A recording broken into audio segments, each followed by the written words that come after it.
माय बघा, दरवर्षी 5% वाढ होत असलेल्या एका गावची लोकसंख्या 16,000 आहे. तर 3 वर्षानंतर त्या गावची लोकसंख्या किती असेल? लोकसंख्या वाढ किंवा घट या घटकावर आधारित हा प्रश्न सोडवण्यासाठीचं सूत्र लेकरांनो, चक्रवाढ व्याज या घटकावरील प्रश्न सोडवण्यासाठी खास करून ज्या सूत्राचा आम्ही करतो त्याचे सूत्र. 3 वर्षानंतर गावची लोकसंख्या किती असेल याचा अर्थ सूत्रातील हा ए म्हणजेच ग्रॉस अमाऊंट आम्हाला काढायची. फी म्हणजे काय, तर सध्या गावची लोकसंख्या अर्थात प्रिन्सिपल अमाऊंट. सध्याची गावची लोकसंख्या इथून नोंदवा. 1 अधिक लोकसंख्या वाढीचा दर कसा आहे, तर 5%. मग हे आरच्या ठिकाणी 5, सूत्र सांगते त्याप्रमाणे छेदस्थानी 100.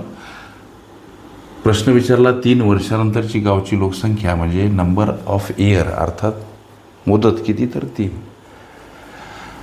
लक्ष द्या, अगदी तंतोतंत चक्रवाढ व्याज या घटकावरील प्रश्न सोडवण्यासाठी जे फॉर्म्युला यूज केला जातो त्याच फॉर्म्युल्याचा इथं वापर करायचा. तर ए बराबर हे 16,000 लेकरांनो, कंसामध्ये 1 अधिक हा भाग जर दिला तर 5 1 5, 5 गुणिला 20 100 हा कंसाचा घात. ए बराबर 16,000 लेकरांनो, लक्ष द्या, 16,000 हा कंसामध्ये पूर्णांकयुक्त अपूर्णांक आहे. याचं अंशाधिक रूपांतरण करत असताना छेदाने पूर्णांकाला गुणा, अधिक असेल अंश मिळवा, वजा असेल अंश वजा करा, छेदस्थानी छेद जसाच्या तसा मांडा.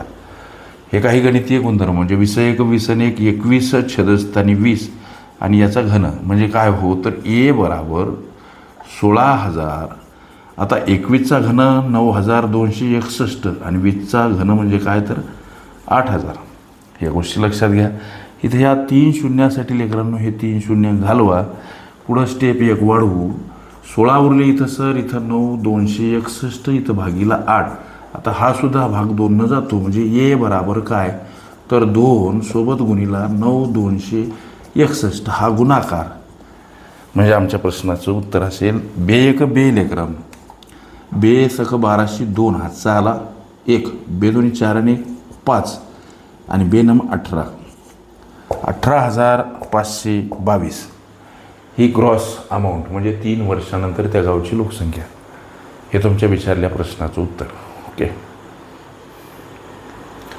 लोकसंख्येतील वाढ घट ही माझी प्लेलिस्ट अवश्य बघा. त्यामध्ये विविध स्पर्धकांनी विविध अंगांनी विचारल्या संभाव्य अशा असंख्य प्रश्नांचा सराव तुम्हाला करता येईल. ओके.